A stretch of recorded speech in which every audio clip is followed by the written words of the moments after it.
Welcome to Baseball and Coffee, episode 22 with Tino and Aaron. What's going on, Aaron? Not too much. How are you today? You fresh off your trip to watch the Pirates and the Dodgers? I am. Yeah, Awesome. It's been in less than 30 minutes, so Can't wait to hear about it. super fresh. Yeah. Right on. So today we're going to do a quick TGFBI update, talk a little bit about Fantrax and some of the wire moves and trades that can apply to really the thought process can apply to any league. We're going to review our top 10 starting pitchers that we both put forward before the season started and see what has come of those rankings up till now. We'll each talk about one starting pitcher prospect that we're excited about, a series that we're excited for the week, and if we have time, we'll open some packs cards. Sound good? Sounds great. Cool. Coffee story. You got anything? Yeah. So my coffee story is I wanted to report back on that honey processed coffee I was sharing with you about. It was from Bolivia. I brewed it on a press. The grind was a little bit in between what I thought would be good for a pour over and what would be ideally coarse enough for a press. But I had a little bit of it at work, and so I brought some home, and I felt like with it being a little bit on the bright side, the press would be a better presentation than risking it being too fine, or excuse me, too coarse for a pour over and the water just going right through. I just thought it might be really watery. So I went with the press, shared it with Laura. It was good. It was a little tangy for my taste, not quite as balanced as I would ideally like for my everyday cup, but it was definitely enjoyable. Had a kind of a lemon peel acidity, kind of some tropical notes, some chocolate on the finish as it cooled, and the mouthfeel was really nice. It was very silky. So it was a nice coffee, probably one of the more flavorful honey processed ones I have, being a little bright for my personal taste, but very nice, pretty complex. Awesome.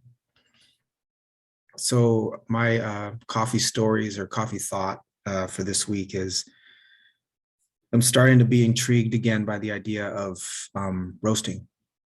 And it's something that I've done a little bit in the past at home with friends, but it's not an easy process, and it's not, while it's scientific, there's so much art to timing and temperature and roast curve and all those things. It's really daunting.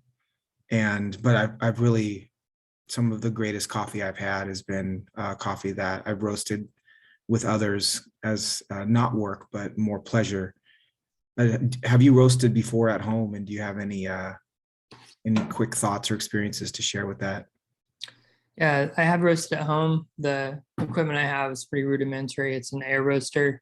So it's kind of a glorified popcorn popper. It has a setting for power and a setting for the fan. And depending on what outlet you put it in, you get different performance on those two features. So it's not a very complex piece of equipment. Did you enjoy the coffee that you got from it? I did. Yeah. I mean, I took some practice to learn sort of just what was going on with the machine. But once I did that and it got some pretty baked flavors early on. But once I learned again, kind of the few levers I had and what it's trying to do, I was able to get something decent. Cool. And I've done a lot of other styles of roasting, but that's the only one I've at home. It's I think at this point it is too daunting. For me at least, I would write down all of the variables and metrics and whatnot. I'd record it in a notebook, and there was but you couldn't nail it down to a science in that form, at least at home. You could, I assume, with more computerized equipment and much bigger equipment, as we've both seen. But I miss that smell. I miss the smell of freshly roasted coffee. I do like a little lighter roast than you, I think. And when it's green or just roasted, there's while the cup isn't fully developed, there's something really beautiful about that for me. So we'll see. If I have the time and the energy, I might look at a small roaster that's a couple $100 for home, or go buy an old school popcorn popper at Goodwill. But one way or another, I'm going to figure out how to roast some coffee here soon. Yeah. Cool. What was I going to ask? What sort of yield are you looking for? Like, how much coffee would you like to roast at a time? Probably a couple pounds Okay. a ton, but so like I might look for like a couple kilo roaster. Ultimately, it's not really something that, you can still turn out quite a bit of coffee. If the environmental temperature is controlled. Mm-hmm. You can turn out quite a bit of coffee on a machine like that, but we'll see. It would just be for personal consumption and Yeah. personal interest. To be fun to order some stuff from Atlas every week or every couple of weeks and have fun and experiment with it. Yeah, for sure. You have to let me know what you find. We'll do. Absolutely. We have twice a week conversations where we can I can share. TGFBI. Pretty Oh, you had a crazy. good week. So as of yesterday, we were in first, which I think I saw was 72nd overall, something like that. We were tied for sixth in hitting at 45.5 and first in pitching at 60.5. Moves that we made, we picked up Kevin Smith and Royce Lewis. But we just have a really great core, as we talked about before. Lindor, Machado, J-Rod, Acuna, Schwarber. We're not getting anything from Votto. O'Neill Cruz isn't up yet, but we're being carried by our pitching. We did get a great week from Dylan Cease, and Verlander and Gilbert are doing their thing. Any thoughts on TGFBI other than celebrating because we were in first place yesterday? Yeah, I mean, I was pleasantly just appreciative of the positive outcome last week when I felt like we continued to try to refine the right approach for the bullpen. And so we left some saves on the bench again.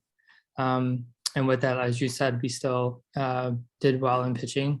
And knowing we left some points out there, some potential points gained. And then in our lineup, we had Vaughn at the beginning of the week was dealing with a wrist injury. And we didn't know he was going to be put on the IL. So we played him anticipating he might be out for a couple of days, and he was obviously out the whole week. And then Votto came down with a case of COVID. So he and then Keston Hira, who we had just added as a corner infield option, got demoted.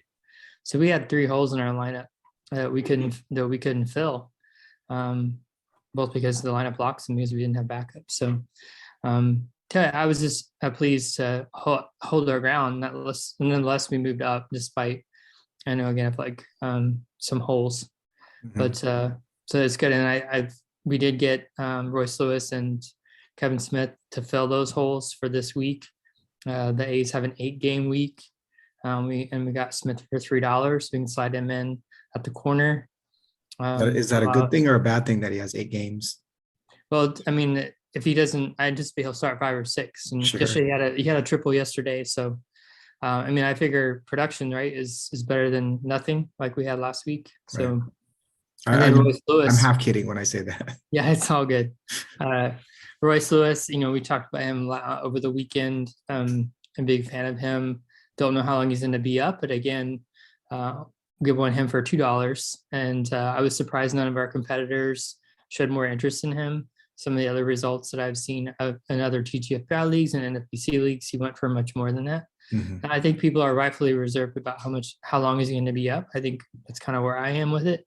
But for this week, knowing that Correa still wasn't feeling well, I know he said on Sunday, like he was not close. Tuesday was not, in his words, realistic, and he hasn't even swung a bat yet. I felt pretty confident that at least Monday through Friday, hopefully we could get 3 or 4 games from Correa, Royce. I think just got placed on the injured list. Did he? I Okay. think so. Well, I'm sorry for him, but that's, I guess, playing time for us in the short term. But yeah, and I think for our free, we were very budget conscious, got a couple of players I think have a little power, have a little speed. I feel good about that.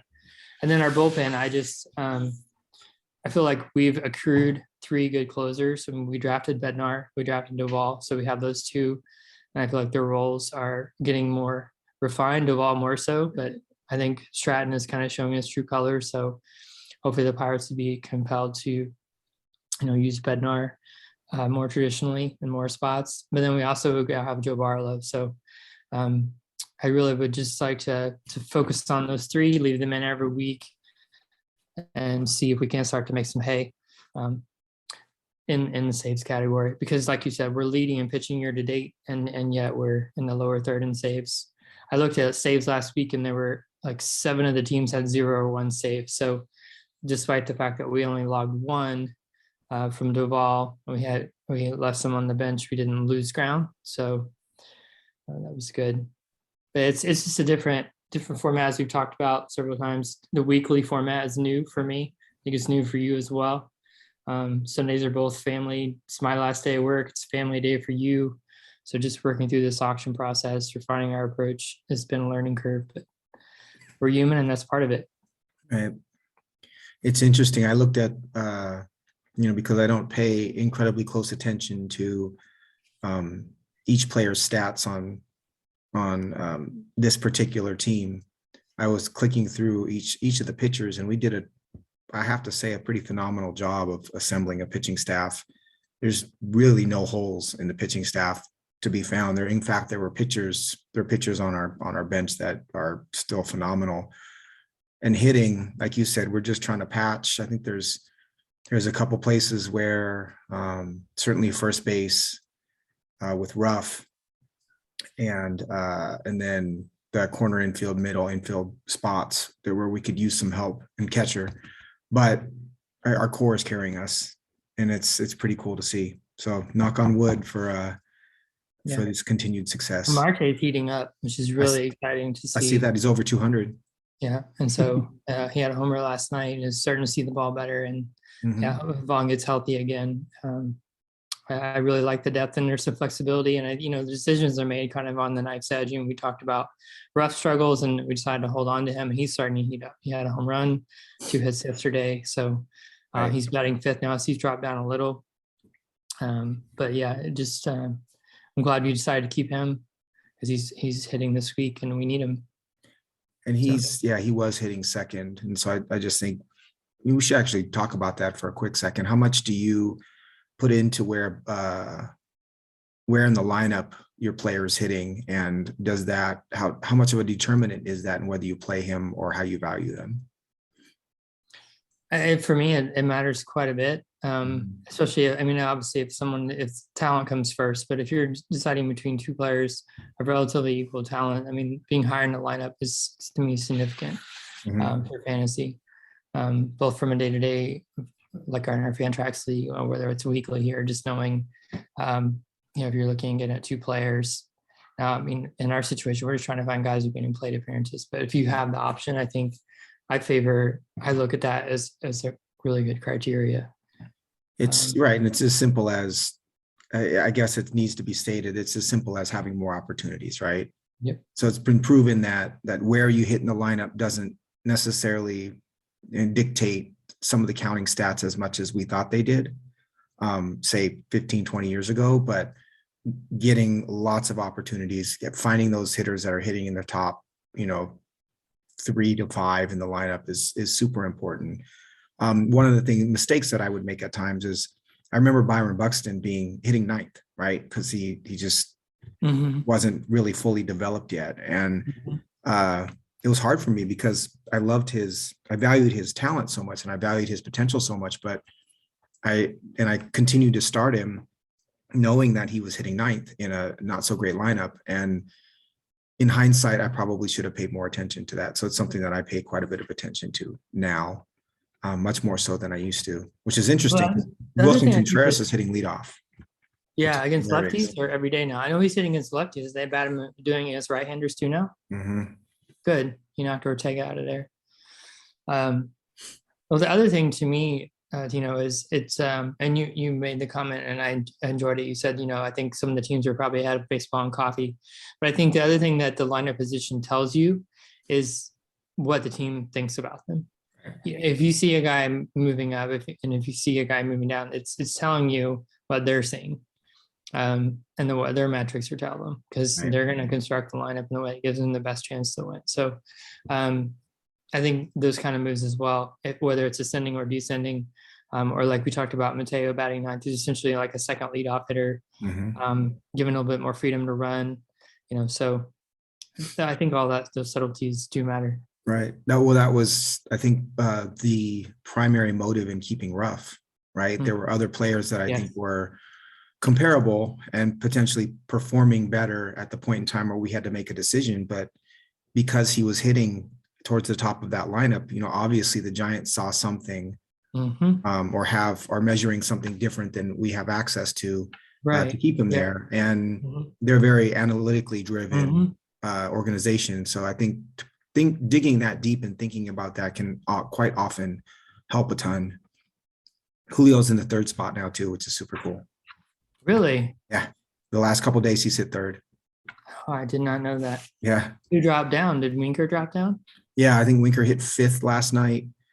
I don't know that I would drop him down that far, but yeah, Julio was in the 3 hole. I'll go back real quickly. I can find it. But yeah, I was super excited. He hit there Sunday as well. Well, again, so I mean that tells you that, to me, that tells me that they like what they're seeing from him. Right. Regardless of the surface stats, that they're seeing something with his approach or the underlying performance that they like, to me. Right. All right. So I just pulled it up. It looks like, so it's Toro, France, Julio, Suarez, Winker. So Winker was hitting fifth. Okay. And then, well, now this was against Suarez, who's a lefty. But if I go back one day, bear with me here.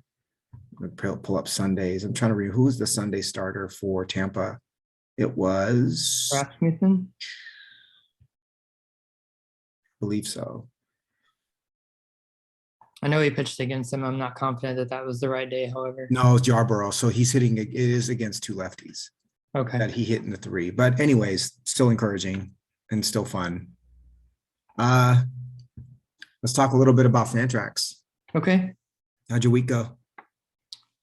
Not the greatest pitching week for me. My bullpen didn't have a lot of opportunities. The Toronto pen specifically didn't have a good week. Both Romano and Simber scuffled, and Helsley only had 1 appearance. So I felt like I easily could have swept pitching, but ended up going 5-2 because of those struggles. Offensively, it continues to be a little bit of a battle, a little bit of a grind.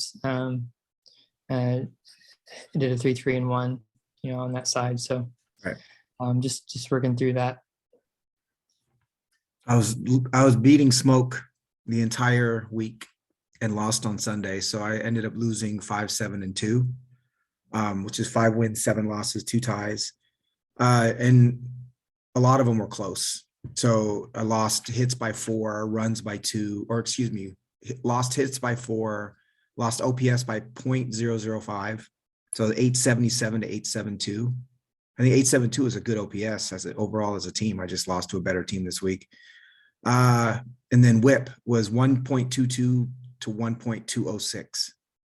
So pretty close matchup. It's the way the ball bounces, I guess. Smoke on Smoke is Brandon, old friend of mine, super fun, very analytically driven, as you know, Aaron. But decent showing. I really felt for you because Margot not only hurt your team, your home team, the team that you love, but also was killing you in fantasy. Yep. He had the weekend of his life, which is just, again, I can only imagine the so on the week he went 3 for 6, 2 runs, 2 homers, 5 RBIs, a steal, and an OPS of 2.125.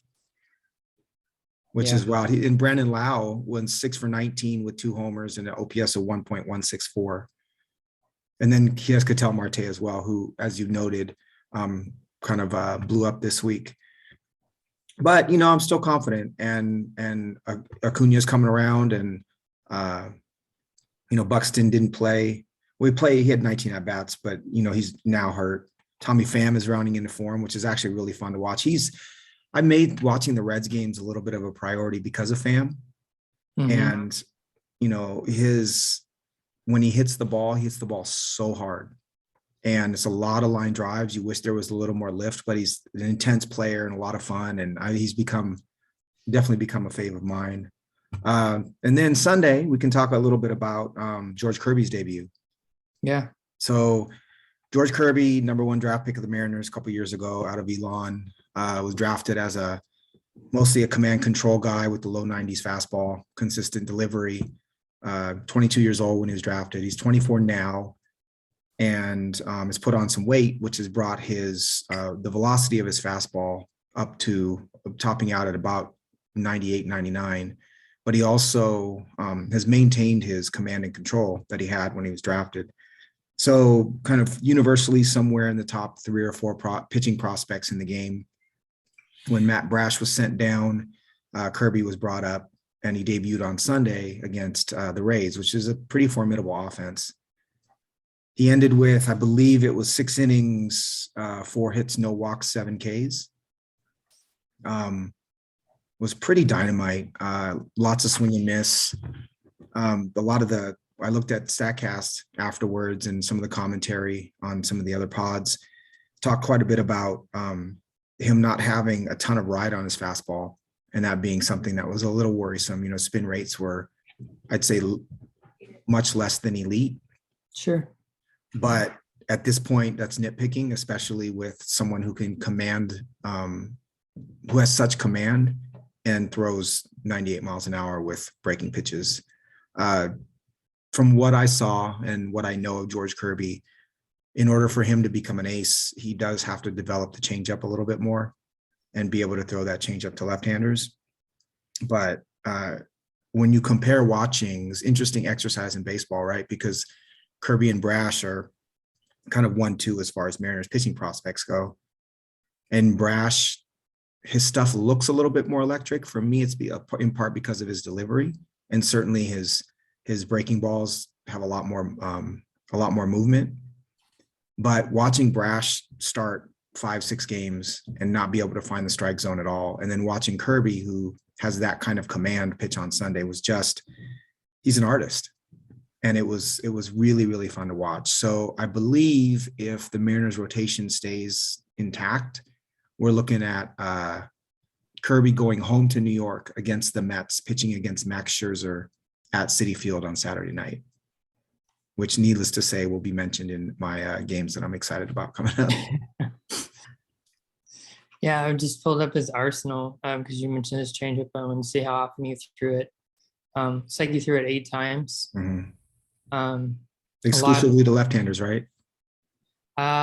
If there is a way to filter that, I don't know how to do it. I'll be honest. It's on. But it looks like the most of them are really low in the zone, like easily passable low. So is that what you're seeing? Is he needs to command it better, or just get more comfortable? I just think he needs to get comfortable with it and throw it more. He threw a lot of sliders, and his slider's not, I wouldn't say is a great pitch. So he threw 20 sliders, and it was an 89 mile per hour pitch. And then obviously we're only talking about 20 pitches, but they hit 429 on the slider. And every other pitch, fastball is 083, and changeup was 2 batted ball events, but they didn't get anything off of that. Let's see here. Yeah, the changeup he threw 8 changeups, all to left-handed batters. He threw 4 curveballs, 3 of which were to lefties. And then 14 of his 20 sliders were to right-handed batters. Interestingly, he threw 38 fastballs to lefties and only 10 to righties. So he faced more left-handed hitters, but he didn't throw a ton of fastballs, which makes me think about a pitcher like Hunter Green, right? Who's just getting knocked around, and his fastball's hittable. And I think Kirby's fastball is also hittable, but not quite the same as Green. But you would see Green pumping fastballs to right-handers and just getting slaughtered. And so the approach is very noticeably different, I think, with Kirby, where they're not throwing the fastball to the right-handers quite as much. But obviously encouraged. He's going to throw six shutout innings on Mother's Day in front of a huge crowd, and have that type of command in your first major league start. That's a pretty good base to build on. Yeah, that's awesome. I mean, that was his carrying tool, his carrying skill, just to see it. See him deliver on that, and his first goes. Pretty on day one, which is obviously you tend to get better as time goes on. So yeah, that was super fun. A player that I've rostered for what, about a year, a little over a year now, I think. Have been anticipating his debut. I didn't think he would be in the major leagues quite this soon. So for me, I feel like I lucked out a bit in him debuting so quickly. Well, not to mention the fact as well that the Mariners have been scuffing a little bit. Like they needed, right?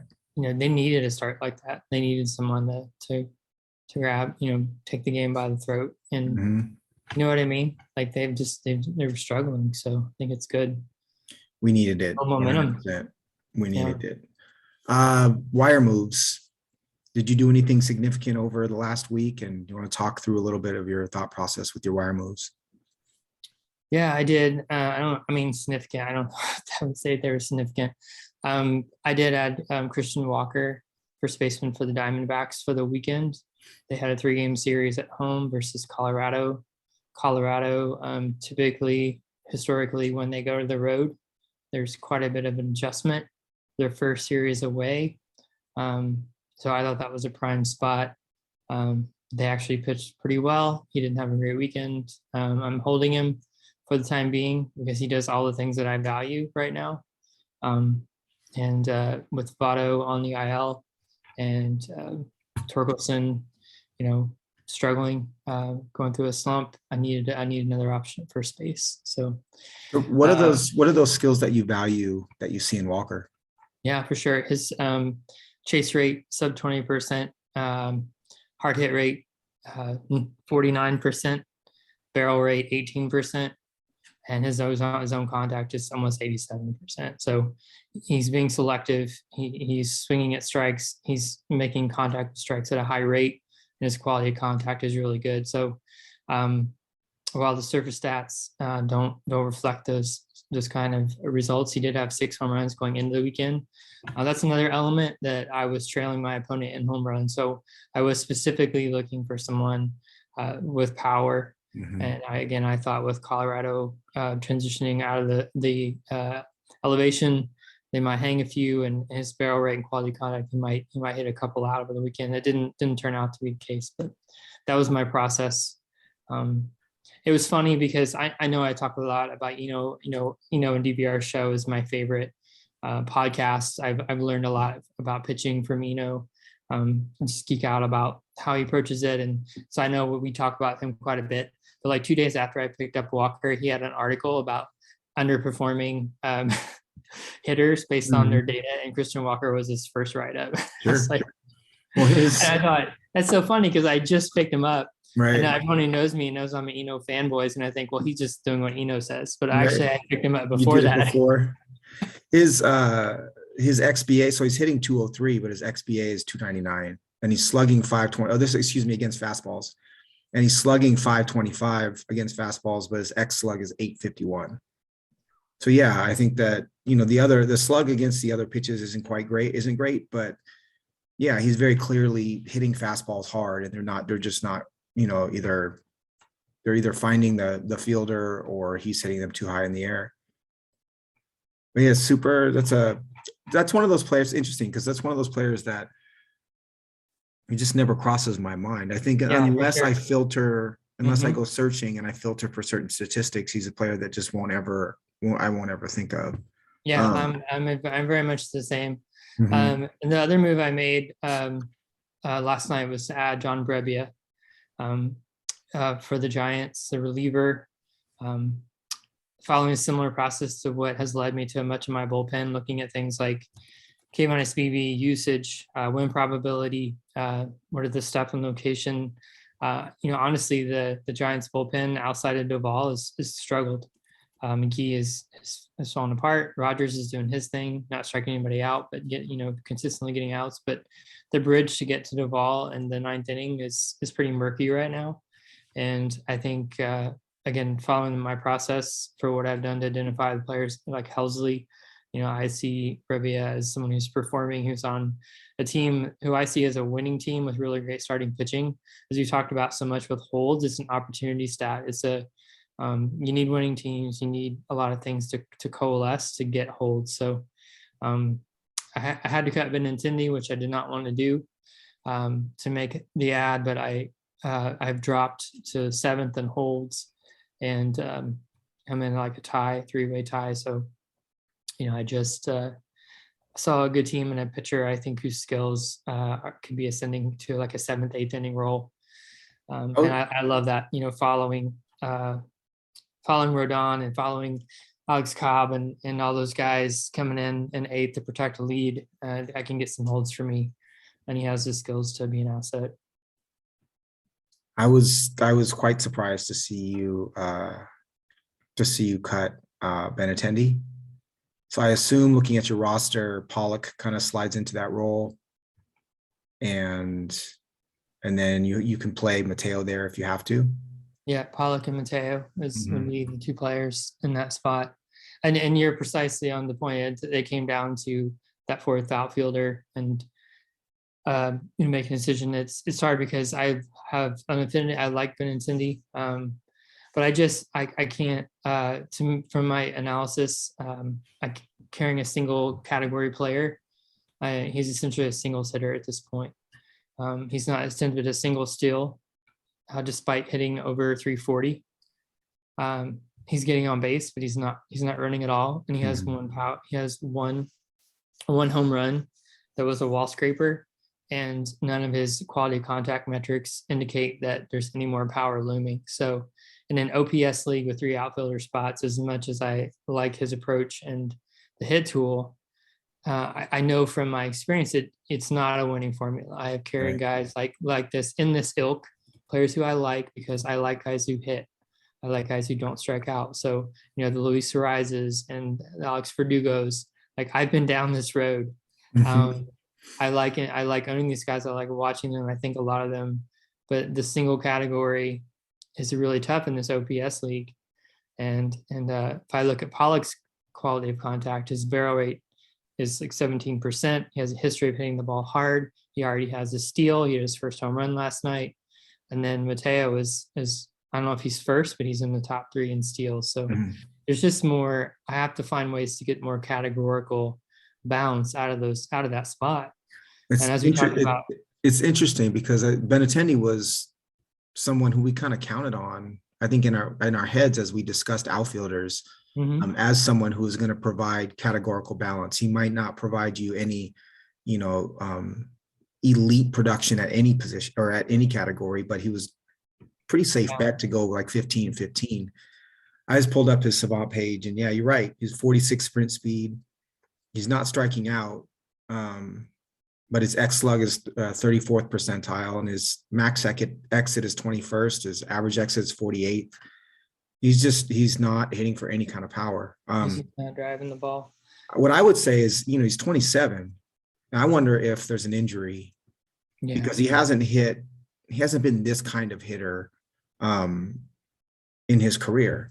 And he's still not a bad hitter. He's hitting 330, right? So it's not either he's changed his approach to try to be a higher average hitter, or he's hurt. I would be more encouraged if his sprint speed was higher and he was still stealing bases, right? Because then you're getting a more productive, a few less steals of Jorge Mateo. But I understand it. The name recognition when I saw your waiver claim is what struck me. Sure. And then the other part that struck me is, how quickly are any of us willing to give up on somebody who we spent a decent amount of draft capital to acquire, right? Because I think everybody has their threshold. And I know Benintendi was a player that we had really valued heading into our drafts. Yeah, as I looked at my preseason ranks, he and Pollock were pretty close. And so when I looked at the results so far, and we talked about lineup position, I think team context, I don't want to rag on the Royals because I want to see them ascend. They have players in the pipeline that we're excited about and for fantasy, but they're scuffling. And so with Makata coming back and Abreu and Lubob and that lineup, knowing that Pollock's going to be, and they have a very hitter-friendly ballpark, and on the south side of Chicago as opposed to KC, which kills left-handed power. Right. Pollock's going to go on a heater at some point. There's nothing, he is 34, but there's nothing in the skills so far this year that indicate his decline is imminent or even approaching. Right. And I would add that I think that outfield 3, outfield 4 type player is pretty replaceable in our league. Mm-hmm. I just pulled up by percentage rostered in our league who's on the wire, and it's Brantley, Jerks and Profar. Bader has 7 steals and is on the wire. Santander, Grossman, Adam Frazier, even Yadiel Hernandez is a 933 OPS currently. Yeah. So there are players of similar ilk that if there's someone like a Brebbia that you value their talent, it makes a lot of sense. Yeah, and I think league context is so important because in a batting average 5 outfielder league, I don't make this move. Sure. But this is a 3 outfielder OPS league. I just learned I have to value plays differently. It's a power speed league. Yes, it really is a power speed league. And I think that approach, but what's funny is that, like I said, the approach of taking Benintendi and thinking, okay, I got 15-15 here, 15-10 or 20, 20-15 on a good year was a sound approach based on his history. I applaud you for taking the plunge as quickly as you are. I also, just knowing you as a player and you knowing me as a player, I do ask the question, are there times where we value the type of player or position that is most interesting to us and make moves at times that are questionable because it's the type of player that we enjoy scouting? I ask that because, finding relievers that are lights out before others and researching pitching is something that you love. And I wonder if that ever becomes, kind of the tipping point for you or tip the scales towards the pitcher. Whereas for me, it might be where a player's from or, just having an elite ceiling, but a player that I have no business having on my team. Right. Mm-hmm. Like I cut Roki Sasaki this week and he's a player I'm super excited for.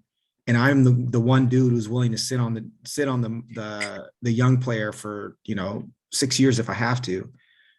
So it's painful to cut him, and of course I cut him for Cam Collier, who's a 17-year-old junior college player in Florida, Lou Collier's son.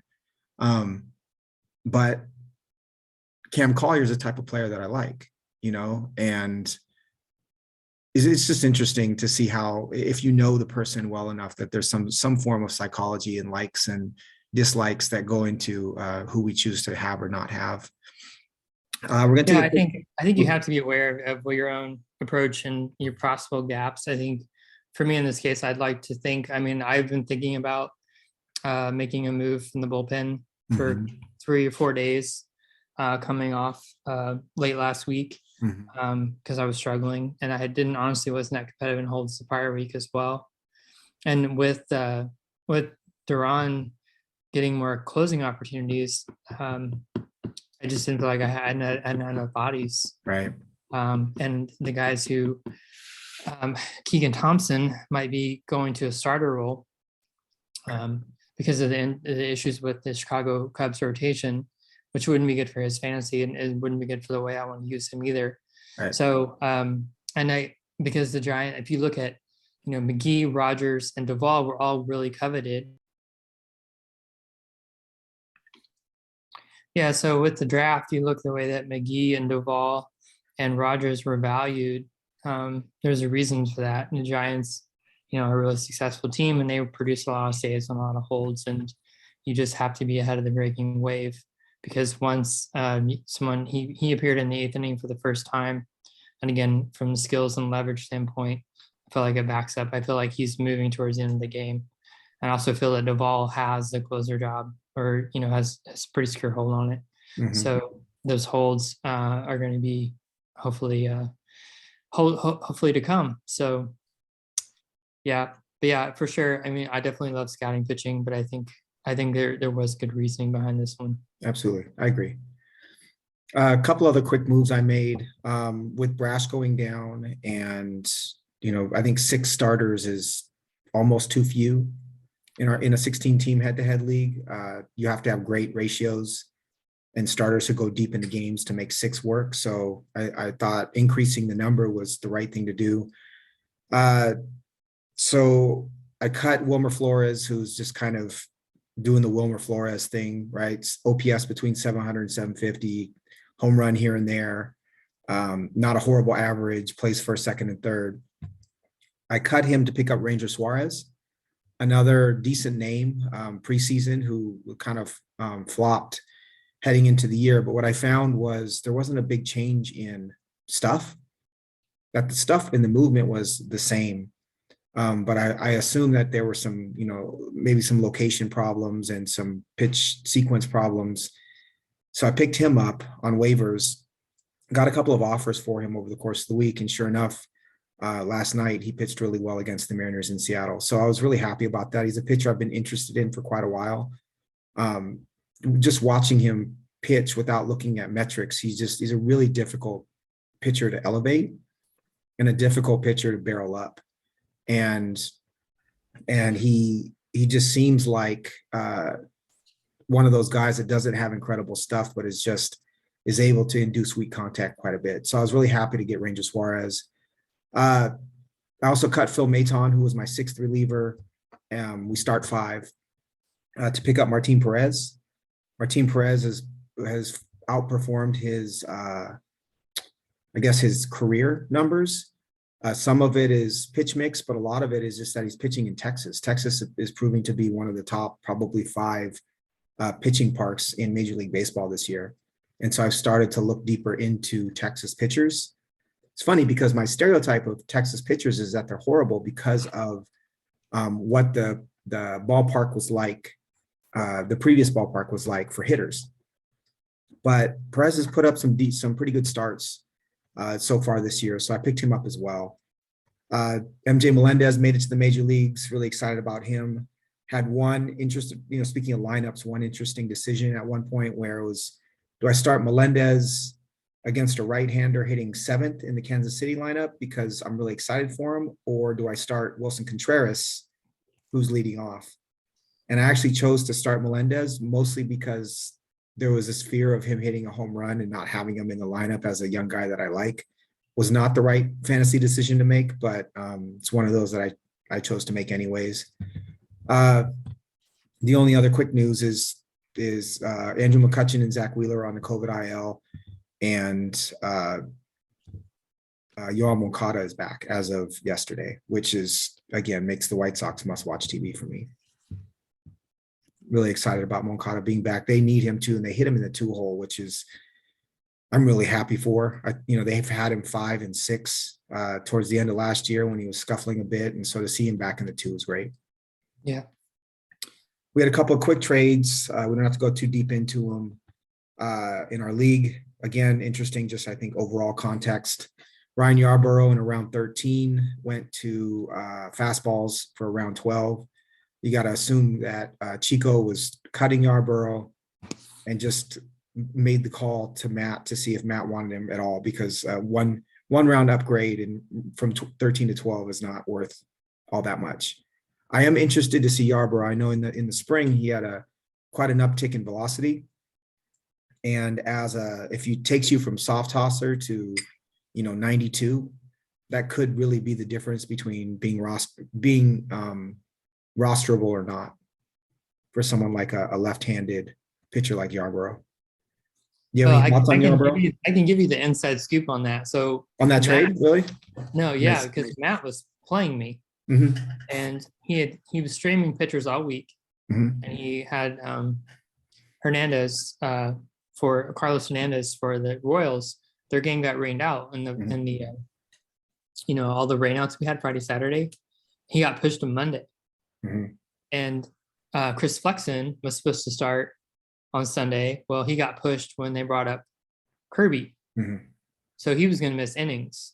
So he texted me and it's like, I don't have any pitchers. I'm going to miss innings. So he picked up someone who's escaping me at the moment. And then he went and traded for Yarborough just to make sure that he got innings. And, he got 10 innings and got scoreless baseball. That's how it works, man. Yep. That's how it works. That's pretty funny. Who was it that he So, picked up? Or was it Tyler Wells? no, he did pick up Tyler, but Tyler pitched Monday. He might have cut the Sorry, person. He probably cut the person already. That's pretty funny. yeah, he probably did. But And yeah, he got 10 scoreless innings on Sunday to not only meet his innings requirements. All credit to him for making sure he did that, because apparently he wants to beat me that bad. But also that he got 10 scoreless. It's pretty damn fortunate. I'm glad that he's competitive. I'm glad that he's trying to Mhm. win. He could, because he's tanking, he could just try to just mail it in, but he's not like that. I appreciate that about him. You traded with him. You gave up a 12, and he traded you Ha-Sung Kim in a 15. What is it you see in Kim that made him worth trading for? Jacob Junis was the other pitcher, by the way. That's right. Oh, that's right, for the Giants. Now, Junis, he cut Junis, and I don't know that I would have cut him. I know that Junis has made some of those, Giants organizational changes and has had some really great results up till now. He's actually a pitcher of interest for me. Yeah, he's got that giant glow right now that we all I know all about it. Carlos Rodon, I know all about that. Yeah, for sure. So yeah, Junis has a 1.20 ERA and a 0.867 WHIP, 15 strikeouts in 15 innings. Yeah, I mean, unless you just had severe uncertainty about his role going into this week, I'm with you. I think he might be worth a hold at this point to see how they're going to use him. Yeah, so Kim, my love for Kim moves on as he's continued to play better, and his second go around in the majors, and that was a product of me just continuing to reach out to people as they, hey, if you're going to cut this person, can you let me know and see if we can work out something. So he and I had touched base on Kim a couple times, and when he was ready to move on, he reached out to me, and we reached an agreement on compensation. So I added him as another infielder and let Justin Turner go. He's outperforming Turner in barrel rate, O-swing, zone contact, and I looked at his rest of season projections on Steamer, the Bad X, and what was the third one? Zips, and the home runs were all comparable, and he has speed. So I took the player who's 26 and over Justin Turner, who's I'm quickly souring on. I may be in your camp on Justin Turner already, if not very soon. Again, another name recognition guy. I saw that you cut him, and I definitely gave it a thought. I think if Moncada wasn't coming back, I probably would have put a claim on Turner myself. Very well. I think you'd be disappointed. I'm sure I would be. But at this point, I've been scrambling. I had Wilmer Flores. You want Wilmer Flores or Jacob Turner or Justin Turner? I guess I'll take Justin Turner as 2 sack flies a week. Exactly. He's chasing. He's not making hard contact. He's chasing. His bat looks slow. Yep. I know he's a slow starter, but you can just watch the Dodgers games. You can see that within a couple of at bats. He just looks. I won't say he looks done, but he does not look good. Right. Not at all. So the next trade brings up an interesting question for me. Derp traded a round 3 for a round 15 in Rafael Montero. My initial reaction to that trade is relievers are almost, unless they're absolutely elite and their role is concrete, they're not worth trading. I'll almost say not worth trading for, but at minimum, I'm not giving up that much for them, right? Because it doesn't take, in my opinion, it doesn't take a whole lot of effort to start to filter through certain statistics and then start to dig into their savant page and see, is this guy for real or not, right? And so relievers, and once you find your 5 or 6 or 7 or whatever it is, you're pretty set. But you're essentially giving up draft capital and paying another manager to do the research for you, in order to acquire someone who's functional. And he does have 3 saves. He does have 17 strikeouts in 12 1/3 innings. If he's going to be the closer in Houston, and you knew that for a fact, I think the trade is worth it. But if he's going to move back to being an eighth inning guy when, with Presley, go there. On my watch list on Fantrax, I probably have 10 eighth inning guys who are putting up like Matt Foster just got picked up right this last night. Matt Foster has an incredible fastball. Well, he gets incredible results from the fastball, and he has a bunch of holes on a winning team. Like that was free. Would I rather have Matt Foster for free or give up 12 rounds in the draft for Rafael Montero? I find it fat. I was going to ask, I phrased it as if I was going to ask the question. I'm just going to go on a rant because it bothers me. It does. It's either laziness. You don't know how to, if you don't know how to do it, fine. I get it. That's fine. If you're willing to invest that draft capital and you don't know how to research them, 100%. But if you're just, I don't want to see a competitor move up 12 rounds in the draft because they happen to do a little bit of research once in a while. Yeah, it's tough. Yeah, we have some player, I think you called out Aaron Horn last time, their ability to get prospects, or in this case, relievers, picking them up purely to deal them. Wait until their value ascends. He traded Tommy Canley as well. He held Tommy Canley through his rehab, and knowing he has name value and being on the Dodgers. And as soon as Canley had a couple good appearances, he moved him.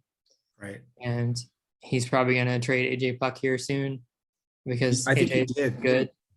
Oh, you're talking about fastballs. Yeah. Yeah. And so he's literally just finding guys and just mining, and he has that ability to just turn them. Super smart. Value. Super smart. Two more things. So I know I'd slam Derp for that trade. I love Miguel. Miguel's one of the sweetest people I've ever met in my life.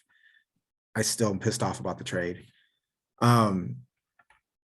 The other one was, the other one was that I feel like Aaron Horn is the Yankees of our league, in that he runs his team like a business, and it almost feels soulless at this point in time, where he's rotating through I love minor leaguers. I obsess over minor leaguers. I love looking for the high potential guys. I'm super jacked about having Cam Collier and Christian Vaquero and Termarr Johnson, and they're like assets to Aaron.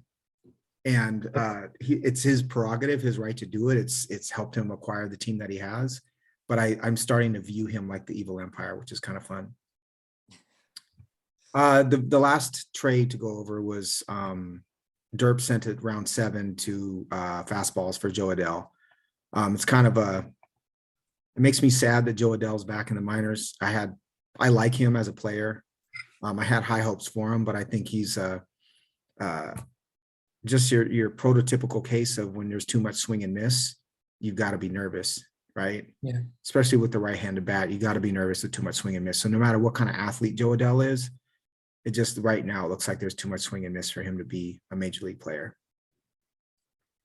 Former top prospect Joe Adell. So that does it for Fantrax. The exercise that we wanted to go through is to recap what we thought were the top 10 starting pitchers heading into the season, fantasy wise, and see where we are with those pitchers, about 5-6 weeks into the season. So can you read for us your top 10 heading into the season? Yes, it was Colburn, Scherzer, Woodruff, Wheeler, Nola, Alcantara, Gosman, Bueller, Darvish. Okay. And what stands out to you about that list a month plus into the season? What stands out to me, I just noted, I looked at K-BB, Sierra BABIP, and left on base. There are 2 players that stuck out as who underperformed, and that's Zach Wheeler and Sandy Alcantara. Both players have a middling low teens K-BB. And looking at their BABIP and left on base, there's nothing that says they've been appreciably unlucky. And I know from watching Alcantara specifically, I've not seen any of Wheeler's starts with my own eyes. I know that you have, could probably speak to it. He's also had some health issues, so I don't want to downplay that. But with Sandy, his command hasn't been there. He gets 2 strikes and he doesn't have a swing and miss to put guys away. He just seems to be a little bit off.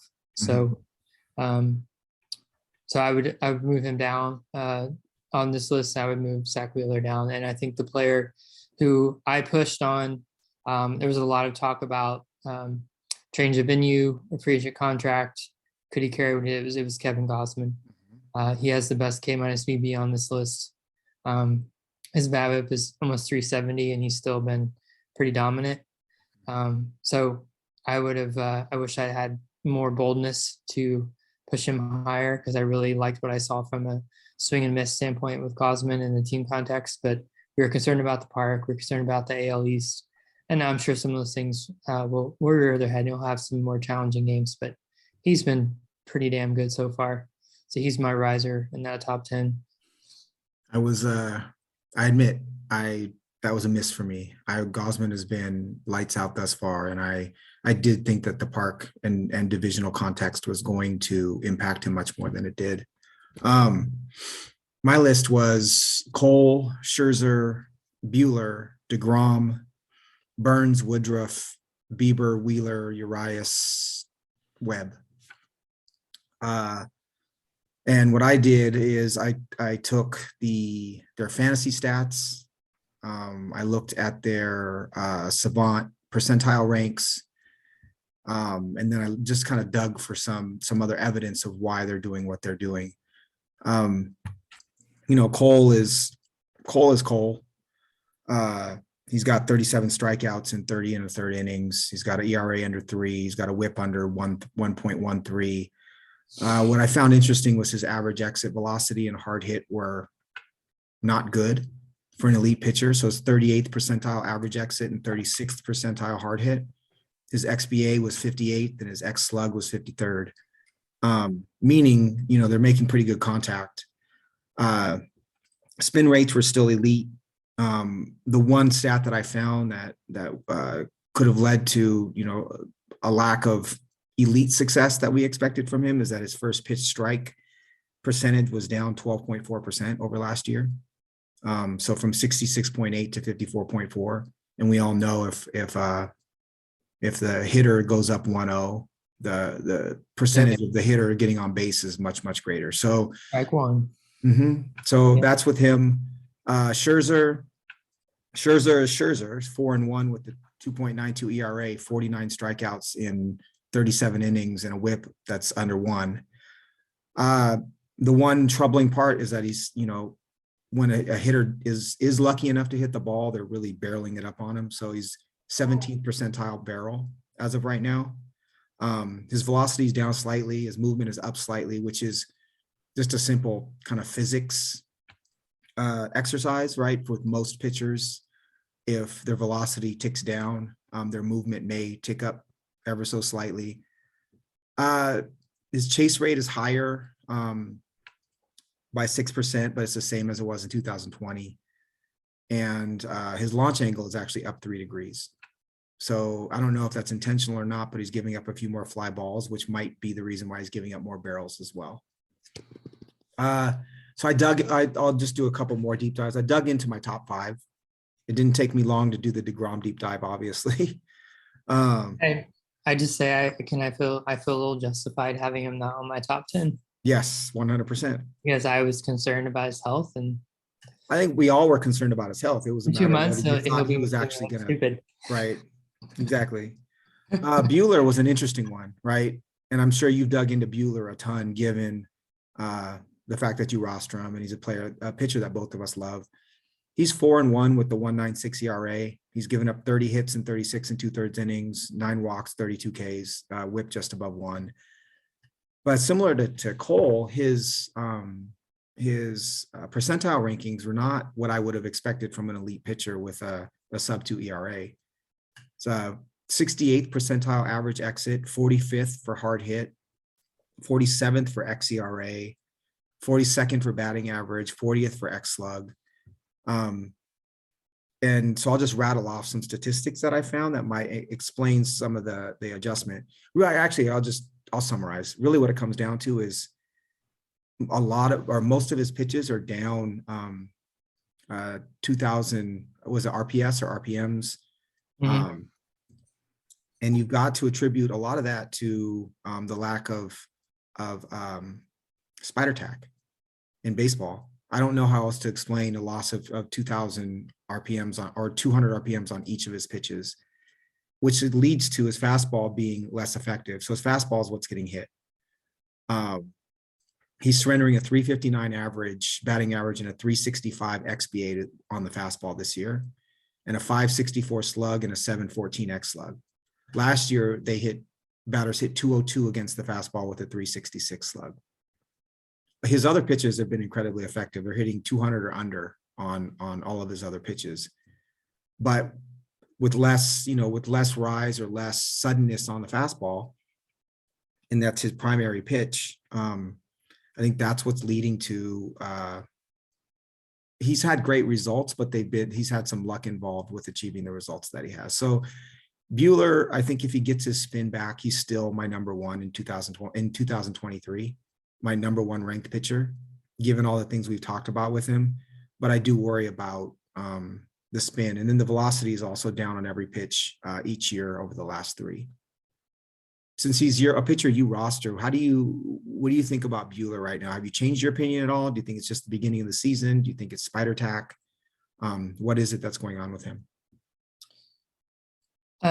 Yeah, I don't, my opinion hasn't changed. He definitely, his velocity early in the season was not there yet. Mm-hmm. And the at bat that sticks out to me is I think it was his second start against Cincinnati in LA. It was near the end of his appearance, and he had who's the really tall Aquino, Aristides Aquino. Mm-hmm. He had him down 2 strikes, and Aquino kept fouling off, and he tried to put him away with an upper four seam up in the zone, and it was like 93.5, and Aquino hit it out. And David Roberts came and got him.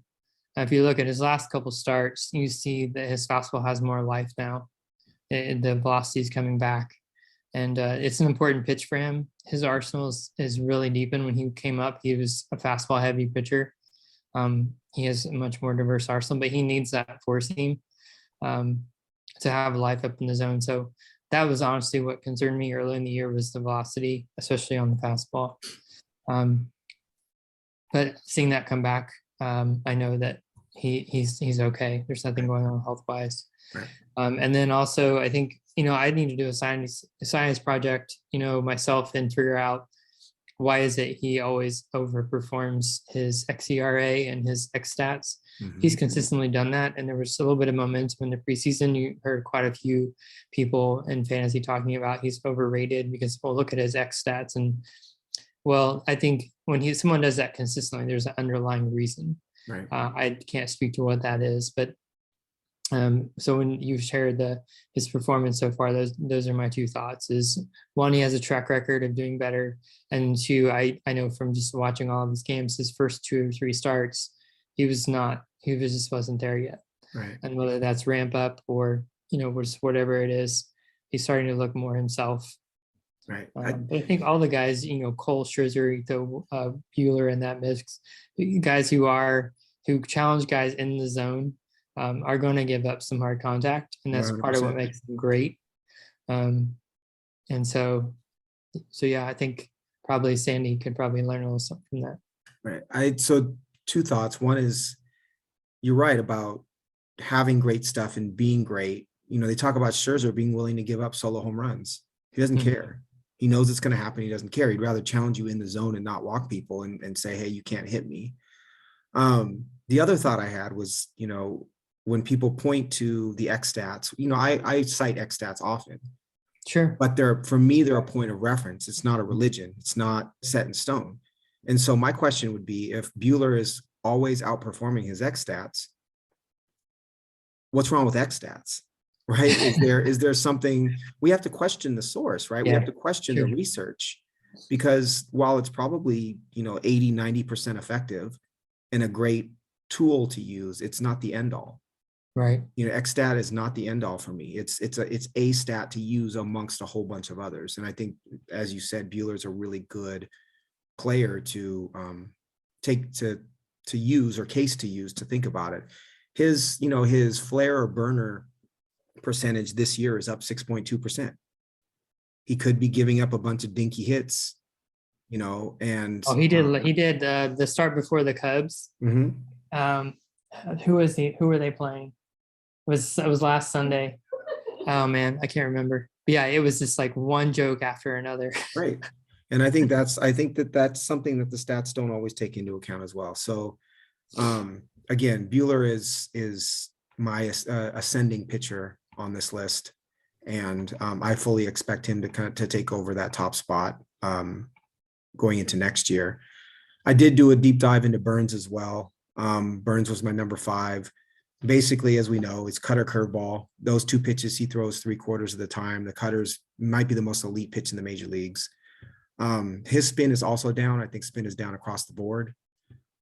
His ground ball is down. His fly ball is up. But he's just elite. It's interesting too. Some of the, you know, 5 years ago, if we saw a left on base percentage from a pitcher of 92.3, which is what his is currently, you would immediately just say, oh, that guy's getting really lucky.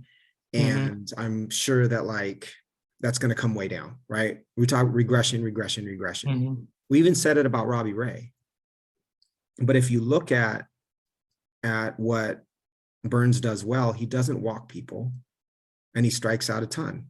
So he's got a 5.5% walk rate, and that's pretty consistent with last year. And he strikes out a ton, you know, 12 batters per 9. So if you combine those 2 statistics, if you get on base, of course you're not going to advance because you got nobody walking to push you. You got a pitcher that doesn't give up a ton of hits and strikes out a ton of people. So 90% from Burns, yeah, it's probably a little high, but it's not high as if you expect it to get back down to 73, 75%. So that's something that I think we inherently know, but was interesting to see it play out in Burns as of this, or up to this point in time. That's the power of the strikeout, right? Right. There's no, you don't have to defend that. Right. So the others on the list, Woodruff, I expect to come back a little bit. He currently has 5.18 ERA. I don't know if he's going to come back to being top 10, but I expect him to be a good number 2 starter. Bieber is really worrisome. He's not really, barely breaking 90 right now. There's got to be something going on with his arm. I hesitated in putting him this high. I should have not put him this high. Wheeler has actually been lights out his last couple of starts. And so I think that was just him kind of rounding into form. He wasn't a huge participant in spring training. And so I think Wheeler is going to be just fine. No, that's not because he's on my team. Julio Urias continues to baffle because his velocity is, you know, he's kind of a soft tossing lefty, as we talked about preseason, but he's got a sub 1 whip. In fact, it's 0.917 currently, and he's 2-1 with the 1.88 ERA. And Logan Webb he might be hurt again. I know we had the debate about Logan Webb. His velocity is down. He's not pitching well at all. So that was a miss on my part, ranking him number 10. I'll take that L. We're going to take a quick break. We'll come back with a quick review of one pitching prospect that we both are excited about each. Talk about series that we're looking forward to this weekend, and open a couple packs of cards. Great. And we're back. So I had one more thought about Buehler.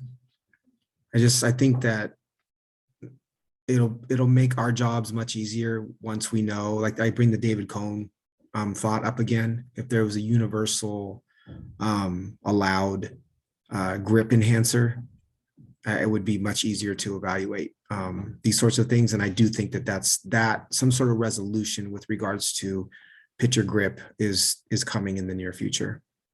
Let us hope. Mm-hmm. Yeah, so a couple other pitchers who I had just outside of my top 10 who I think they're worthy of mentioning, both big because of their performance, because they mean something to our particular fortunes and interests this year. I had Musgrove at 13. He's been exceptional so far.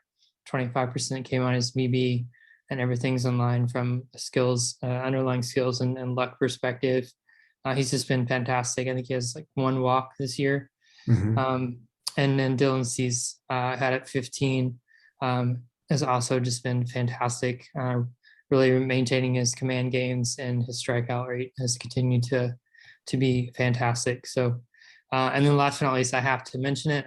Shohei Ohtani, who I had around 20, and I'm just continuing to pipe up his pitching skills, because I don't think they get talked about enough at every opportunity. So he had on this list better than Corbin Burns. His K-SV was better than Burns. His Sierra was better than Burns. And his BABIP was higher, and his left on base was lower. So there's nothing that so I know that he doesn't get the pub, so I'm just going to shout him out. I think he belongs in the top 10 at this point, at the back end of the top 10, because he pitches every 6 days, not every 5, but he's having a fantastic year on the mound, and I think it deserves to be talked about. He is, for sure. Has him in his top 10 pitchers. I was like shocked, and he didn't even talk about it, because he always downplays Shohei because of his command. Sure.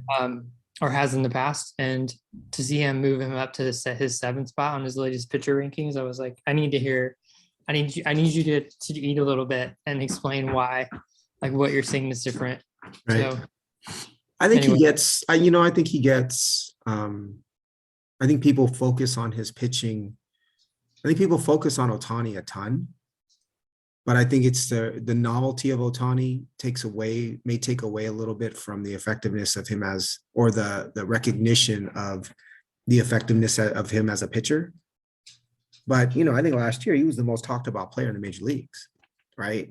And, it's the all around package that people are focused on, or the power speed combo that people see. And pitching is a little bit more nuanced and a little bit less easy to understand a lot of times.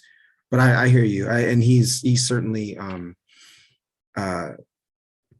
earned that top 10 designation. He's really an incredible pitcher and really fun to watch. Awesome. I love me some Shohei. Pitching prospect that I chose to dive a little deeper into is Edward Cabrera, 24 years old. Pitching prospect for, I'd say, number 3 pitching prospect for the Miami Marlins, behind Max Meyer and Yuri Perez. 6'5", 217. He was a July 2nd signing out of Santo Domingo, Dominican Republic in 2015 for $100,000. Interestingly, I read that no one signed him in 14. And so he was eligible to sign in 14. And I think he just continued to work on his craft and then signed in 15. Those are really heavy fastball. Fangraphs grades it out as a 60, future 60. MLB Pipeline has it as a 65. It's got a really nice changeup with a lot of fade. He throws an upper 80 slider like most right-handers do. He's got a power curveball that's in the low 80s. His command is never going to be great. The potential command with Fangraphs was a 50. MLB Pipeline was also a 50. Future value was 50 with Fangraphs and 55 with Pipeline. So in 19, he had 19 starts, sub 1 whip. This was in high A and double A, 116 strikeouts and 96 and 2/3 innings. COVID season in 20, he had some minor shoulder soreness as well. Made 13 starts in 21. It's a biceps inflammation that sidelined him until June. It's a single, double, and triple A in 2021. But he had 92 strikeouts and 61 in the third. Pitched really well, sub 3 ERA. Heading into this year, I think he had a little bit of injury issues. He's made a couple starts in single A and then triple A. He's kind of more in a rehabilitation phase than he is trying to prove himself in the minors. But what I see, if it's park neutral, organization neutral, I see a number 3 starter in Edward Cabrera. I think he can be a 200 strikeout guy. And I also think he can be a high ground ball, high strikeout guy, which we've talked about is something that we value quite a bit. There's been injury issues. He is 24, so the projection is not quite the same as if he was 20. But the reason why I'm considering picking him up, and he's a really interesting pitcher to me, is the 3-year hitting park factor in Miami is 97, which is 3 percentage points below league average, and home run is 85, meaning half of Cabrera starts, he's already essentially a two-seam fastball pitcher who strikes out a ton and would be pitching in a huge park. So context for me elevates him up towards that, number 2 starter from number 3, 4, right? He's more like a 2-3. He's not an ace, I don't think. But I like that profile a lot. He's got really great stuff. The health thing is, yes, you can point to the fact that he had some health issues over the last couple of years, but it's very hard to find pitchers that don't off and on. So I tend to put a little less weight in injury history, unless it's really major stuff, right? And then in front of him in Miami, the current Miami rotation is Alcantara, Pablo Lopez, Rogers, Eliezer Hernandez, and Jesus Luzardo. Max Meyer might be promoted in front of Cabrera to take Hernandez's spot. Hernandez has really been struggling. Mm-hmm. So, and then Alcantara and Lopez, I believe, are 3 years away from free agency. Alcantara had an extension. Oh, that's right. You're right. So they have a young rotation with one spot essentially for two pitchers. Meyer, as we've talked about, is a 2-pitch pitcher currently, fastball slider. And Cabrera has a little more varied arsenal. So the case could be made that Meyer becomes more of a 4-inning starter, or the guy who comes in after the 4-inning starter. So we'll see. But Edward Cabrera is a pitcher that I would be watching. He's a pitcher that I think is a little slightly post-hype at this point in time, and in part because of his age. But I don't think that's going to impact whether he's an effective major league starter or not. Again, I project a major league number 3 and probably a fantasy number 3 in a couple of years. Do you have any takes on Cabrera? I have a question for you. If you were the Marlins, would you trade him or one of their other prospects pitching wise for a position player? And if so, what position would you target? I'm asking because that's a team that seems like on the cusp of being good, and they just have this plethora of pitchers in the pipeline.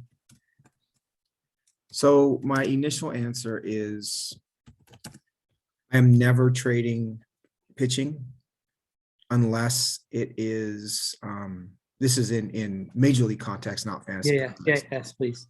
I'm never trading pitching unless it's a pitcher that I believe is valued more highly by other teams than by me. And then or there's health issues that only I know about because that pitcher is in my organization. So if I look at their I pulled up roster resource. If I look at the roster, they need corner bats. Really the only hitter in their current, or the only 2 hitters in their everyday lineup that are really worth anything long-term are Jazz Chisholm and Jesus Sanchez. And I think both of those players are not slam dunks to be 10-year regulars, right? And they have very little depth behind it. No, what I would do is I would I'm taking a quick look at their minor leagues, JJ Bleday, like who they might have coming. Bleday, Lewin Diaz is almost past being a prospect. He's 25 years old. Gerard Encarnacion is a good prospect. There's not really any depth in their with their minor league hitters. That said, I would consider trading the pitching prospect that I value the least, right? Are you getting something for Sixto Sanchez? Probably not at this point in time. Braxton Garrett was a prospect at one point in time. I might consider trading him, but no, I'm not trading Cabrera. I'm not trading Meyer. I'm not trading, certainly not trading Perez. I think I might take a different approach and look for more, try to be ahead of the curve, more defensive minded offensive players. maybe take a different approach and not value OPS as much, maybe look for a little bit more small ball type of players. There's something there that they can do to augment their team without having to deal from that pitching depth for traditional great hitters, right? But no, there's too much injury to pitchers, and there's too much question about at least whether Max Meyer or Jesus Luzardo are starters long-term. Interesting. Okay. But generally speaking, in Major League Baseball, I'm not trading from my pitching depth. If I'm trading anything, it's again, pitchers I have questions about or hitters. Well, look at the Mariners as a good example, right? Mariners acquired Winker and Suarez. Yes, it was money as well, but they acquired those two without touching Stroud, Mako, Kirby, Brash, or Hancock, right? They traded Brandon Williamson instead. That's the type of trade that I would consider, but I don't know the Marlins organization well enough past Sanchez, Cabrera, and Meyer to really know who those pitchers might be. Yeah. No, I appreciate the call out on Cabrera, and because there is so much other talent in their pipeline. He does kind of, I don't say he's gotten overlooked. It's just he's not like the next thing anymore. Right. But he still has quite a bit to offer. And I know the command concerns when he came up, that's kind of been his question mark. And then he came up last year for a couple starts and saw a little bit of the leaky command. But he definitely has two pitches and he's, that third. But I don't know. It's the Marlins are just, it's like their whole outfield is two true outcomes and right now. And yeah, to answer my own question, I think I might consider a trade, whether it's someone who's in the big leagues or someone who's close or whatever, for like someone who plays on the left side of the infield. He's a really good defender, high OBP, just to kind of stabilize the left side of that infield from a defensive perspective, and then also just bring a kind of a different type of hitter to their lineup. I also love what you said about like taking a different approach in terms of being a defensive and maybe a speed oriented team or something like that, to really look at what is our strengths in the pitching that we have and what can we do to stabilize that. Right. It's interesting build. You look at they're depending a lot on their park. You look at their starting rotation and you don't have maybe Luzardo this year, but you don't have incredibly high strikeout pitchers. Right? You got pitchers with, Trevor Rogers is good. He's not a high strikeout guy. Alcantara is good. He's not striking people out this year, but he's more of his best pitch is essentially a sinker ball. But you're putting Jesus Sanchez in center field and Avisail Garcia in right and Jorge Soler in left. Like, what are you doing to aid your pitchers? What are you doing to help your pitchers? Right? I'd be interested to see how many runs they've lost because of the construction of their defense. Even Chisholm at second he's not a good second baseman, right? He's an offensive second baseman. Rojas does a good job at short, but I think they could go into like run prevention mode with some serviceable hitters, like maybe dealing for like a Nick Ahmed, right? Nick Ahmed is an elite defender at short, but isn't a very good hitter, but I bet you they'd be a better team. Yeah. It's similar to what the Yankees did, right? In dealing for a bunch of defensive players. You froze on me there, brother.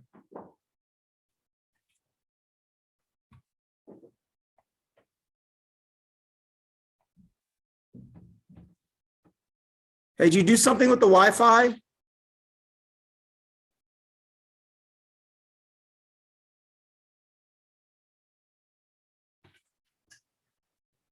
Oh. All right. After a couple of technical issues, we are back. Aaron, your SP prospect. So my SP prospect I'm excited about is Ryan Pepio because he's debuting this week for the Dodgers. I don't think long-term he's going to be a starter, just given his command issues. However, he's working on his slider, and that's going to be a key pitch for him right now. He has relies on a 4-seam. It's 94, 95 with good vertical movement like most Dodgers pitchers. And he has what's been described as a Devin Williams typed pronated wrist changeup that once he gets a feel for it is pretty devastating. Fantrax has it as a 70 grade pitch. However, his slider is like a 40. and he's not able to command it. So that's the pitch really he has to be able to command to make his other two pitches work as a starter. I'm excited to see him. They're playing Pittsburgh on Wednesday. I believe he's starting. Just fun to see someone come up who you haven't seen before. Certainly, I get the Dodgers are a pitching-rich organization. Again, ultimately, I think he'll end up as a multi-inning reliever, which is exciting. Some like a Spencer Strider, you could see him maybe thrive in a role, something like that. Or as a follower on another team. But yeah, I'm excited to see him and see how his pitch mix looks. They're such a good pitching org. This year so far, he's pitched 26 innings. He has 36 strikeouts, but that comes with 12 walks. So he's not really made any command gains. His walks per nine have been consistently in the high threes, low fours, all through all the levels, and he's doing that again this year. So that's going to be the area that he has to work around. Which again, his pitcher, his first pitch is that changeup. So we always talk about the importance of having that changeup for left-handed batters. And I can tell you from seeing Pittsburgh yesterday, they have they're pretty lefty heavy lineup. So that pitch will be important for him. But obviously important to see how he commands the ball. I wonder if, I can look it up, if he struggled against right-handers and been better against left-handers because that changeup is his elite pitch. Kind of an opposite platoon sort of guy. I love a great changeup. I'm a sucker for a really great changeup. I'm excited to see him pitch. I know he's available in our league currently. Yes. And I trust the Dodgers. I did want to bring up one thing. So there's the Pepio Strider, kind of elite, two pretty elite pitches. Looking for the third pitch guy who we're seeing in a lot of middle relief, the uptick of, or as a 4-inning starter. What does it do to the fantasy value when that pitcher becomes a starter, right? So I ask because Spencer Strider is in all likelihood going to start games for the Braves, right? And so in our league, Brandon was kind of first on Strider, or the first one willing to roster him, and moved up in the draft in order to select him. And Strider was putting up incredible numbers as a middle reliever. And now that there's talk about him becoming a starter, Brandon cut him. And my assumption is that especially in a holds league, and we value and wins and losses are each their own category, a middle relief pitcher is worth much more to us than a 4-inning starter. The 4-inning starter is not eligible for the win. So the only thing that can happen with a 4-inning starter is a loss. And so I was really fascinated because Strider didn't change as a pitcher at all, but his role changed enough with Brandon to go from him being a huge part of his pitching staff to being cut immediately because of a change in role. Yeah. He didn't cut him. He was actively trying to trade him. Oh, you're right. He put him on his trade block. Yeah, that's what it was. That's what it was. And he didn't get any offers, which honestly I think is foolish. But I sent him one because I told him, I said, Spencer Strider is too good for you not to get any offers. So this isn't good enough, but I'm going to try. I like Strider in his current role. I don't know that I would have, despite his stuff, I don't know that I would have a spot for him on the roster as a starter. Or it would be Strider or Brash or Kirby, or, you know what I mean? A pitcher of that ilk. But again, the idea of picking up a starter who's not going 5 innings or more is almost fool's gold. Yeah, you're right. Foolhardy, excuse me, because they're not eligible for a win, which is a full category on the pitching side for us. Yeah. Yeah, I mean, and it completely changes if they're throwing him after a follower. Right. Then it is gold. It's not full. Just remove the full. It's just gold. Right. Exactly.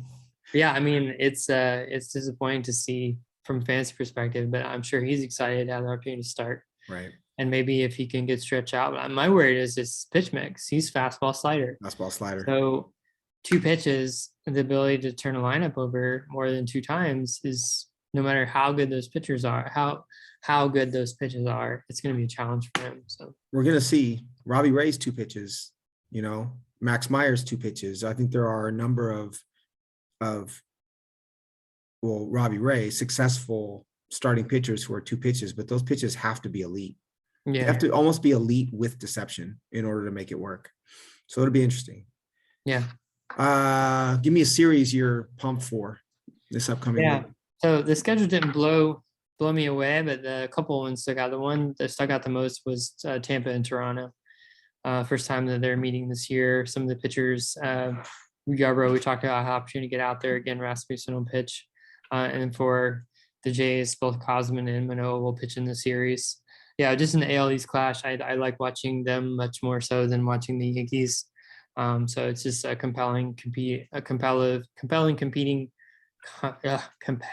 division. So that's the one that stuck out as one I'd be interested in watching. I wish McClanahan was pitching, but he's scheduled to go against the Angels the game preceding that series. Does stadium impact your viewing? And if it does it impact it enough to choose to watch a different game? If two games were equal, I would go with the outdoor game 100% of the time. Or maybe the announcers might come into that as well. For sure. But that would be a tiebreaker. It would first come down to like pitching and matchups and teams more so than anything else. If I'm watching at a time where I don't have players playing and I'm not invested, stadium has a huge impact for me. Okay. I don't enjoy watching games in Toronto, and I don't enjoy watching games that are played in Tampa, and mostly because of the turf and the lighting. Sure. Was interesting. I just thought of it. That's nothing I've ever asked the question of somebody else, but I know for me, the park has a huge impact. I don't like Yankee Stadium. Part of it is I don't like the Yankees. And so I'll watch a game that's being played at Yankee Stadium, but it's not my favorite stadium. Whereas neither Cincinnati for that matter. But watching a game that's being played at Dodger Stadium or in San Francisco or in Seattle or Baltimore, really enhances the experience for me. My series is pretty obvious. It's Seattle at the New York Mets. It's Citi Field Friday, Saturday, and Sunday. Friday matchup is Marco Gonzalez against Chris Bassett. It's advantage Mets. Saturday is supposed to be George Kirby versus Max Scherzer. I have both pitchers on my roster. I'm incredibly excited for that game. Sunday is Flexen against Tyler McGill. It's also quite the novelty, I think, to see the Mariners play in New York against the Mets. So I'm really excited for that. And then one additional piece of excitement is my Saturday, which is my first day off the week. Chelsea and Liverpool are playing in the FA Cup final, English soccer, at 8:30. 11:15 is Carlos Rodon and the San Francisco Giants at St. Louis Cardinals. 4:10 is the Mariners George Kirby matchup against the Mets and Scherzer. And 7:10 is Ranger Suarez, who I spoke about, that is on my team, and the Phillies against your Walker Buehler and the Dodgers. So if I have the time and the opportunity, I literally have 4 sporting events from 8:30 in the morning until 10 o'clock at night that I'm incredibly excited about. So Saturday is going to be a good day. Yeah, that's a couple other series I had tagged. That series you just mentioned, the Dodgers at the Phillies, is a compelling series to me with Walker, especially on Saturday, pitching against the Phillies there in LA. And then another, we talked about, Atlanta is not super watchable, but the Padres are there this weekend. So they're 2 kind of upper tier NL teams. So I'm interested to watch that. Darvish faces Fried on Friday night. That's awesome. That would be a good watch. And then our guy Musgrove in TGFBI, and my guy Musgrove in our league looks to remain perfect in terms of his record going against Kyle Wright on Sunday. So I'm sure there'll be a few chips on the table for our league that day. So well, you got Abrams and Machado and Acuna and Albies. There's some star power in that matchup for sure. Yeah. Cool. Should we open some cards and call it a day? Yes, let's do it. Awesome. Can you see? I turn off my mirroring. Or my fading? Can you see me okay? Can. Okay.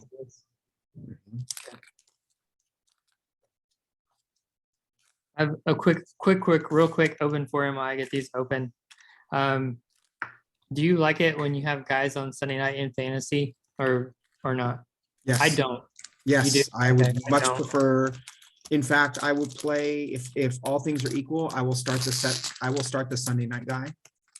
Mostly because, well, part of it because I want to have some sort of control, right? If I can sit the guy and I've already won the categories, if it's advantageous for me to sit him, I want to sit him.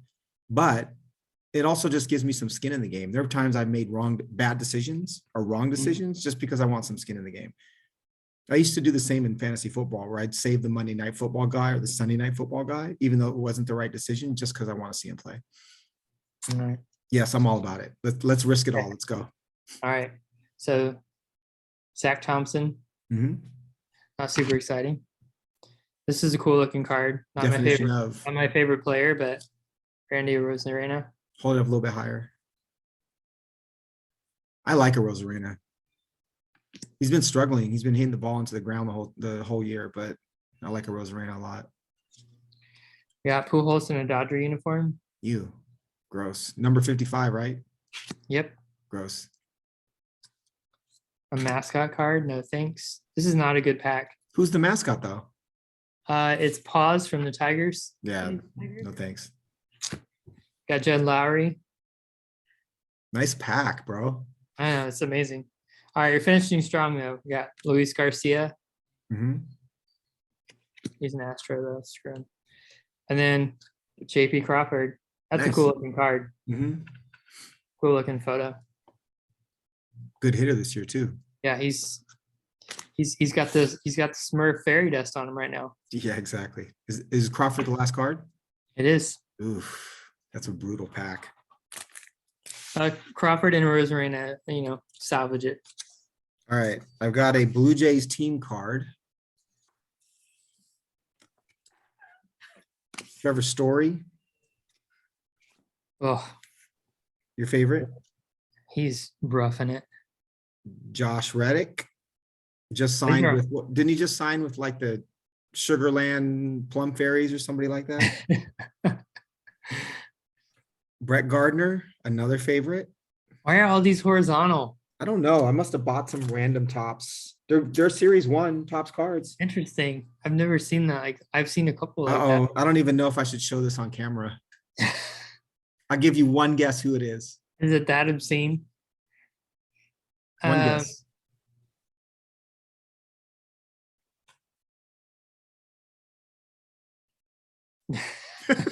Tyler Glass now. He's throwing 4 times a week from 90 feet. Right. At least we could laugh. Look at that. That's the same card. Little what Zach the hell? Thompson. I know. How does that happen? I don't know. How do we get 2 of the same one? Wilson Contreras, my boy. That's a nice card. 2 Zach Thompsons. What in the world is going on? Ryan Weathers. No thanks. Don't need him. Not a very good pitcher. Do you not like that camo jersey? Little Emmanuel. I don't like it either. Emmanuel Clase. Nice player. Trophy, rookie trophy, which I know isn't worth anything, but I like it. Look at that. Little Kyle Lewis. There we go. Nice. 2 Mariners today. Gio Urshela. Not my favorite. About to lose his job to Jose Miranda.